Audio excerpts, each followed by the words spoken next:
হরে কৃষ্ণ শ্রোতা বন্ধুগণ, জানা অজানা ইউটিউব চ্যানেলে আপনাদের সকলকে সুস্বাগতম। বন্ধুগণ, আমরা সকলেই ভগবান শ্রীকৃষ্ণের পূজা করি, অর্চনা করি, ঘরে নাড়ু গোপাল রাখি। তার কারণ একটাই, আমাদের কৃষ্ণ প্রাপ্তি। তাই আজকের এই ভিডিওতে আমরা দেখব কিভাবে কৃষ্ণ প্রাপ্তি হয়। তাহলে শুরু করা যাক। প্রথমে কৃষ্ণের হাত ধরে তার উপর জল ঢেলে তাকে স্নান করানো শুরু করুন। তার শরীরের সমস্ত অংশে জল পড়েছে এবং নিচে প্রবাহিত হচ্ছে তা চিত্রিত করুন। সব সময় তাকে ডাকুন, কৃষ্ণ, জয় শ্রীকৃষ্ণ, জয় শ্রীকৃষ্ণ, এবং তার ঐশ্বরিক রূপ কল্পনা করুন। কামধেনুর দুধ, মধু, ঘি, চন্দন পেস্ট এবং গোলাপ জল দিয়ে অভিষেক করুন। অভিষেক মানে আনুষ্ঠানিক স্নানকে বলায়। এটাও কল্পনা করুন, যখন এই পদার্থগুলি কৃষ্ণের শরীরে প্রবাহিত হয়, তখন তার রূপের প্রতিটি অংশ মাথা থেকে পা পর্যন্ত কল্পনা করুন। কৃষ্ণের সাথে কথা বলুন, তার কাছে প্রার্থনা করুন। এইভাবে তাকে স্নান করানোর পর একটি নরম কাপড় দিয়ে তার শরীর মুছে দিন, অর্থাৎ শরীরের জল শুকিয়ে নিন।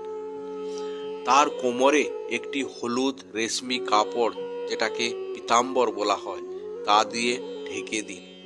তাকে অলঙ্কারে সজ্জিত করুন। তার কপালে কস্তুরী তিলক লাগান, তার গলায় মালা পরান এবং তার দিব্য মঙ্গলা স্বরূপ উপভোগ করুন। এখন ফুল দিয়ে পূজা অর্চনা করুন। তুলসী পাতা নিন, যা আপনার মনের প্রতিনিধিত্ব করে, এবং কৃষ্ণের পায়ে এক এক করে সেই তুলসী পাতা অর্পণ করুন এবং কল্পনা করুন। অর্চনা এর পরে শ্রীকৃষ্ণকে আপনার ভালোবাসার পায়সম, অর্থাৎ মিষ্টি চালের পায়েস নিবেদন করুন।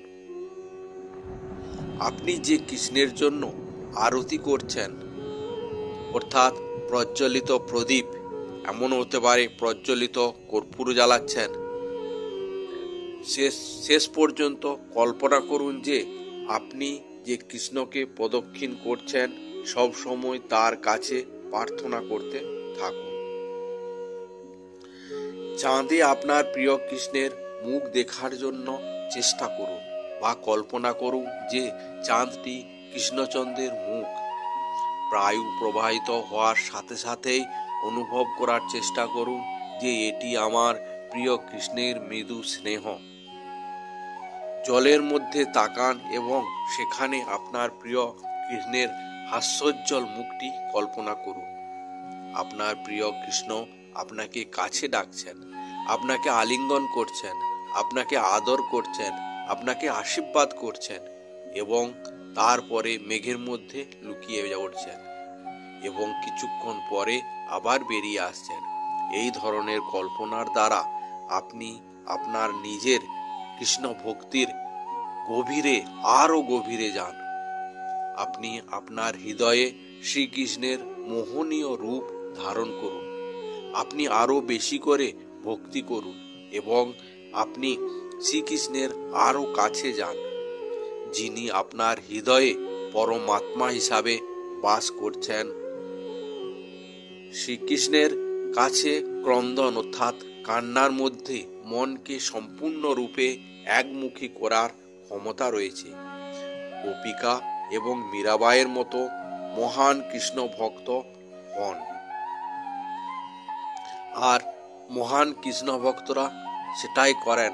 দেখুন কত নিঃস্বার্থভাবে মীরাবাই প্রার্থনা করেছিলেন, হে মীরার গিরিধারী কৃষ্ণ, তুমি আমাকে না ভালোবাসলে কিছু যায় আসে না, কিন্তু হে প্রভু, দয়া করে আমার তোমাকে ভালোবাসার অধিকার কেড়ে নিও না।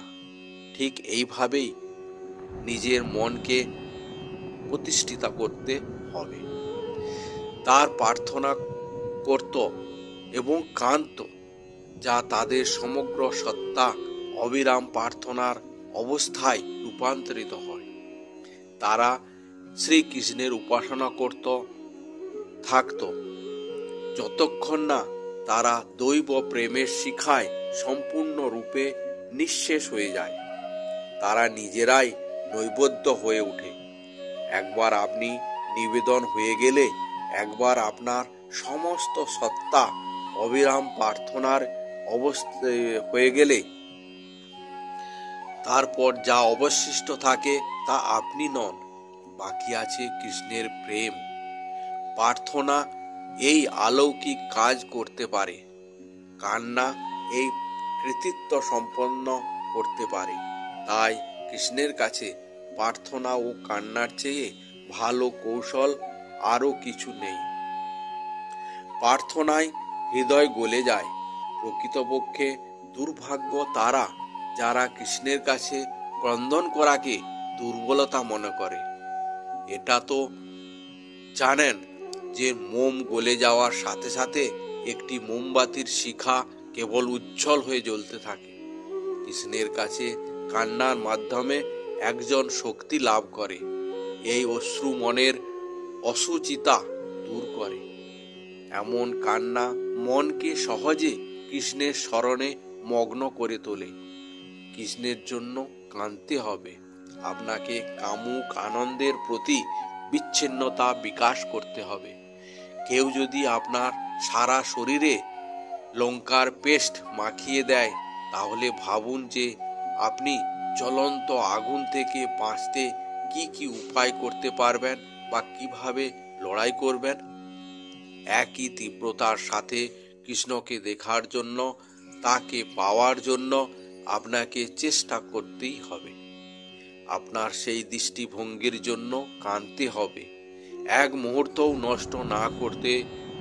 তবেই গভীর ঘুমের মতো অন্যান্য সমস্ত চিন্তা অদৃশ্য হয়ে যাবে এবং আপনি ঐশ্বরিক অভিজ্ঞতার সমতলে পৌঁছে যাবেন। এমনভাবে প্রার্থনা করুন যাতে প্রভু শ্রীকৃষ্ণ আপনার দরজায় এসে কোড়া নাড়তে থাকেন এবং আপনাকে আশীর্বাদ করেন। তাহলেই দেখবেন আপনার কৃষ্ণ প্রাপ্তি হয়েছে, আপনার পূজা অর্চনা সফল হয়েছে, আপনার প্রার্থনা আশীর্বাদে পরিণত হয়েছে। তাহলে বন্ধুগণ, আজকের এই প্রতিবেদন আপনাদের কেমন লাগলো আপনারা কমেন্টস করে অবশ্যই জানাবেন। ভালো লাগলে লাইক করবেন এবং বন্ধু বান্ধবদের শেয়ার করবেন। আর কমেন্টস বক্সে জয় শ্রীকৃষ্ণ, জয় শ্রীকৃষ্ণ, জয় শ্রীকৃষ্ণ লিখে ভগবান প্রভু শ্রীকৃষ্ণের কাছে আশীর্বাদ প্রাপ্ত করবেন। আজকের এপিসোড এখানেই শেষ করছি। আবার দেখা হবে একটি নতুন এপিসোড নিয়ে। জয় হিন্দ, জয় ভারত।